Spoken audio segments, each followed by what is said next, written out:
Hey guys, so as we said before, what we're going to do now is move into looking at our ADS tray, which is features on the three new enclosures we've just spoken about. Now, what is ADS? ADS is the amplifier docking system.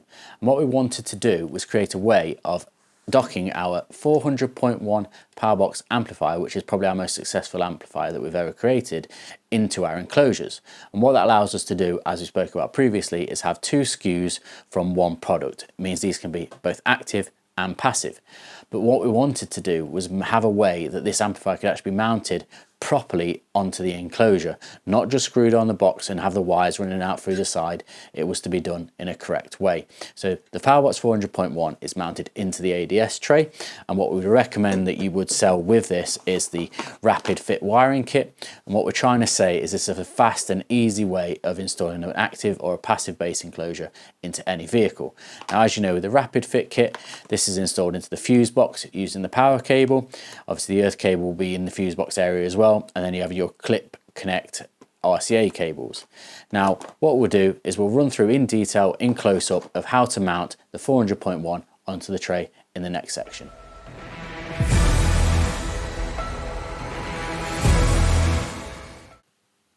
Okay guys, so as we said we were going to do, we're now going to go through in a bit more detail the ADS tray, so the amplifier docking system. So what we're going to look at first is the wiring configuration. So as you can see here, labelled on the actual tray itself, there is two ways to wire up the enclosures. Now we have a parallel installation or a series installation, and what this is done with is these fuses here. So in this current installation, you have the two fuses in the enclosure, and that is wired up at 1 ohm. If you remove the fuses and put one centrally in the middle, that will then give you a 4 ohm load. The reason to do that is if you want to change the power input to the driver, if you're using the 400.1 in its docked way, you would use the 1 ohm load. If you were to use a different amplifier, such as say a Powerbox 1000.1 that you already had, you could then change this to 4 ohm, which would then give the box a different load so that you don't overpower or underpower the woofer itself. So that is the interchangeable impedance system using the fuses. What we then have is a channel along the back of the tray. Now what that does is that allows your RCAs to run neatly underneath the amplifier when they're mounted, so then they can exit in this direction here. What you'll also see is two pins. So these pins come with the enclosure.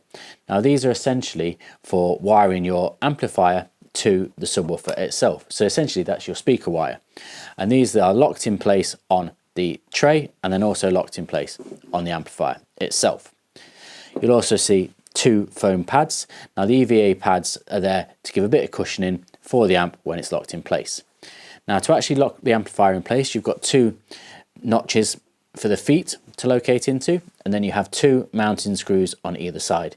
You remove the two mounting screws, we'll then show you how to mount the amp. So the amplifier essentially slides in place, the feet lock into the grooves, you push that in, and then what we also have is you have your two screws on either side, remove them, put them through the amp mounting feet, and the amp will secure into place. So thank you very much for listening guys. That there is your brand new Slick V12, Slick V12 Twin and your Black Air C12 bass enclosures from Vibe Audio. If you need any further information, don't hesitate to contact anybody in the team, your export sales managers or your UK sales managers, to get any further information.